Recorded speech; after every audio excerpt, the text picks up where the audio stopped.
데뷔 20년 만에 처음으로 털어놓은 말이었습니다. 저 사실 안 착해요. 박보영이 웃으면서 던진 이 한마디는 단순한 농담이 아니었습니다. 20년간 대중이 붙여준 이미지, 밝고 사랑스럽고 순수한 뽀블리라는 수식어를 스스로 가볍게 흔들어버린 순간이었습니다. 그리고 그 고백 뒤에는 지금껏 우리가 몰랐던 박보영의 또 다른 얼굴이 기다리고 있었습니다. 디즈니 플러스 시리즈 골드랜드가 지난 27일 마지막 10화를 공개하며 막을 내렸습니다. 밀수 조직이 숨겨둔 1,500억 원짜리 금괴를 우연히 손에 넣은 평범한 세관원 희주가 함욕과 배신이 뒤엉킨 아수라장 속에서 살아남기 위해 처절하게 사투를 벌이는 이야기입니다. 그리고 그 중심에 박보영이 있었습니다. 착하고 밝은 이미지로 20년을 달려온 배우가 처음으로 어둠 속에서 금괴를 향해 손을 뻗는 인물을 연기했습니다. 종영 다음 날인 28일, 박보영은 서울 삼청동의 한 카페에서 취재진과 마주 앉았습니다. 분위기는 예상보다 훨씬 솔직했고 그 솔직함이 인터뷰 내내 텐션을 높였다고 합니다. 그동안 스크린과 브라운관에서 보여온 박보영과는 분명히 달랐습니다. 박보영은 골드랜드가 자신의 첫 범죄 스릴러 장르물이라고 밝혔습니다. 대본을 받기 전까지만 해도 이 장르가 자신에게 올 거라고는 전혀 생각하지 못했다고 했습니다. 하지만 희주라는 인물을 만나는 순간 무언가 달랐습니다. 평소라면 대본을 읽으면서 자연스럽게 자신을 인물에 대입하는 편인데 희주는 그게 잘 되지 않았다고 합니다. 상상조차 어렵고 의문도 들었지만 그렇기 때문에 오히려 더 하고 싶었다고 했습니다. 여성 캐릭터가 중심에 서는 대본이 많지 않은 현실에서 기회가 왔을 때 잡아야겠다는 결단이 섰던 것입니다. 희주는 단순한 악당도 단순한 선인도 아닌 인물이었습니다. 이야기가 진행될수록 조금씩 변해가고 금괴 앞에서 흔들리고 스스로도 감당하기 어려운 욕망의 늪에 빠져드는 인물이었습니다. 박보영은 이 인물의 흑화 과정을 연기하면서 이상하게도 공감이 갔다고 털어놨습니다.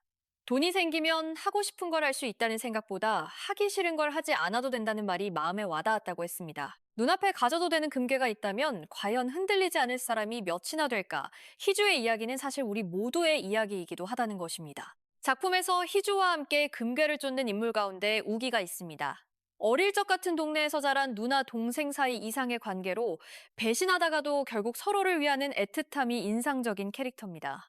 박보영은 우기를 연기한 배우 성철이 실제로도 누나라고 부르며 졸졸 따라다니는 스타일이었다고 웃으며 전했습니다. 여자 형제만 있어서 잘 몰랐는데 친동생이 있다면 이런 느낌일까 싶을 정도였다고 했습니다. 감독은 두 사람의 관계를 한마디로 정의하고 싶지 않았다고 했는데 그 모호함을 끝까지 유지해야 시청자도 함께 헷갈릴 수 있다고 봤던 것 같다고 합니다. 박보영 본인은 희주의 시선에서 우기를 가족애로 느꼈다고 생각했지만 배우로서는 우기의 마음이 진심 어린 사랑이었다고 해석했다고 밝혔습니다. 희주의 남자친구 도경 역시 이야기의 중요한 축이었습니다. 박보영은 대본을 읽으면서 도경에 대해 정말로 진심으로 여기서 끝이다 싶었다고 했습니다. 금속 탐지기까지 들고 전당사에 나타나 금괴를 찾겠다고 했을 때 희주로서도 이제는 마음을 접을 수 있겠다는 생각이 들었다고 웃으며 말했습니다. 감독과 도경이라는 인물에 대해 이야기를 나눈 적도 있는데 도경은 희주를 만나기 전에도 여러 여자친구가 있었지만 희주가 삶의 브레이크를 걸어준 사람이었기 때문에 다 정리했을 거라는 말을 들었다고 했습니다. 이야기에서 또 하나의 축을 이루는 것은 희주와 어머니 선옥의 관계입니다. 희주는 친어머니인 선옥을 이모라고 부르며 모녀 관계를 철저히 숨깁니다. 박보영은 마지막에 선옥의 감정은 후회였을 거라고 해석했습니다. 희주가 이모라고 불렀지만 선옥의 마음속에는 여전히 엄마로서의 감정이 살아있었을 것이고 전당사에서 통장을 쥐어주며 도망치라고 했던 그 순간에 말하지 않아도 느껴지는 모성의 크기가 담겨 있었다고 했습니다. 크게 표현하지 않아도 눈빛 하나로 내면의 감정이 전해졌고 차갑게 대해왔지만 그 안에 아끼는 마음이 있다는 것을 분명히 느낄 수 있었다고 전했습니다. 의문의 형사 김진만과의 관계 반전도 시청자들의 눈길을 끈 부분이었습니다. 처음에는 희주와 진만의 관계성을 모르고 대본을 읽어나가다가 선옥과 진만의 과거사가 드러나면서 비로소 전체 그림이 보이기 시작했다고 합니다. 진만을 연기한 김희원 배우와는 이전 작품에서 연출자와 배우로 처음 만났는데 현장에서 자신감을 불어넣어준 존재였다며 또 다른 의미의 아버지 같은 분이었다고 했습니다. 총기 액션에 대한 이야기도 빠지지 않았습니다. 총의 무게를 실제로 느끼며 연기하다 보니 우기에게 총을 겨누는 장면에서 총이 슬슬 내려가 상대방이 하는 말이 하나도 들리지 않을 정도였다고 웃으며 전했습니다. 다행히 희주가 총을 잘 쏘는 설정이 아니었기 때문에 어설픈 모습이 오히려 자연스러웠다고 합니다. 화려하게 디자인된 액션이 아닌 먼지 속에서 구르고 달리는 생존을 위한 처절한 액션이 더 재미있었다고 했습니다. 다시 하게 된다면 더 잘할 수 있을 것 같다는 말도 덧붙였습니다. 희주의 분장의 이야기가 진행될수록 점점 강해지고 거칠어지는 과정에서 박보영은 이상한 쾌감을 느꼈다고 했습니다. 살면서 누군가에게 얻어맞아보는 경험을 해볼 기회가 어디 있겠냐며 시원하게 맞았지만 결국 살아남았고 복수도 했기 때문에 굉장히 만족스러웠다고 했습니다. 망가지는 모습이 오히려 카타르시스가 되었다는 이야기였습니다. 마지막 엔딩에 대해서는 마침표로 끝나지 않는 느낌이 남는다고 했습니다. 희주가 결국 금괴를 손에 넣고 프랑스에서 와이너리를 사며 새 삶을 시작하지만 그 장소가 도경과 함께 여행했던 인생에서 가장 찬란했던 기억의 공간이기 때문에 마냥 시원하지만은 않다고 했습니다. 게다가 불청객 청강이 뒤따라오는 장면으로 끝나면서 앞으로 희주가 그 돈을 잘 쓰며 행복하게 살 수 있을지 의문이 든다고 했습니다. 대본을 읽자마자 시즌 2를 떠올렸다는 말도 자연스럽게 나왔습니다. 그리고 다시 인터뷰 초반에 나왔던 그 한마디로 돌아가게 됩니다.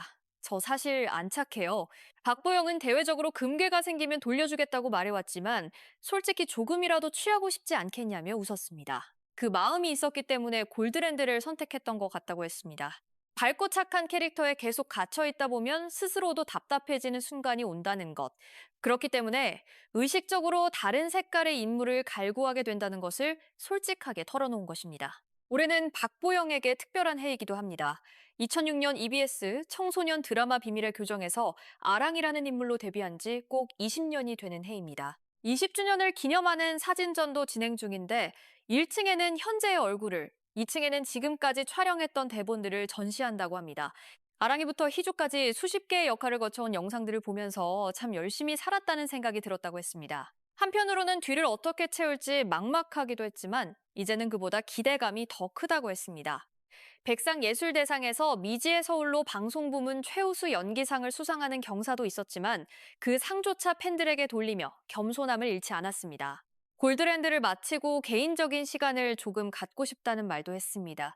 3년간 쉼없이 달려온 만큼 잠깐의 여유 뒤에 다시 열심히 나아가겠다는 다짐이었습니다. 그리고 차기작에 대한 희망도 공개적으로 밝혔습니다. 어둡고 아픔 많은 캐릭터를 연달아 해왔기 때문에 조금 기운이 떨어진다며 다음에는 무조건 밝은 작품을 하고 싶다고 했습니다. 자신의 나이에 맞는 로맨틱 코미디도 꼭 해보고 싶다는 말을 웃으며 덧붙였습니다. 공개적으로 말하면 이루어진다고 하지 않냐며 수줍게 웃는 모습에서 20년 차 배우이면서도 여전히 설레는 마음을 간직한 사람이 보였습니다. 원하는 것을 얻어도 행복하지 않을 수 있다는 사실을 골드랜드가 가르쳐줬다고 박보영은 말했습니다. 희주는 결국 금괴를 손에 넣었지만 그게 진짜 행복의 끝은 아니었습니다. 그 이야기가 스크린 밖에서도 울림을 남기는 이유는 아마도 우리 모두가 어느 순간 금괴 앞에서 흔들려 본 경험이 있기 때문일 것입니다. 데뷔 20년 박보영은 여전히 달리고 있습니다. 더 어둡게도, 더 밝게도, 더 넓게. 앞으로 그가 어떤 얼굴로 돌아올지 지켜보는 것이 이 배우를 오래 따라온 시청자들에게는 가장 큰 기다림의 이유가 될 것입니다. 여러분은 박보영의 다음 작품으로 어떤 장르가 가장 어울릴 것 같으신가요? 로맨틱 코미디로 돌아오는 것이 좋을지 아니면 또 다른 예상 밖의 장르로 놀라게 해줬으면 하는지 댓글로 여러분의 생각을 자유롭게 나눠주세요. 이 영상이 도움이 되셨다면 좋아요와 구독도 부탁드립니다. 저희 채널에서 더 깊이 있는 한국 연애 소식을 계속 전해드리겠습니다.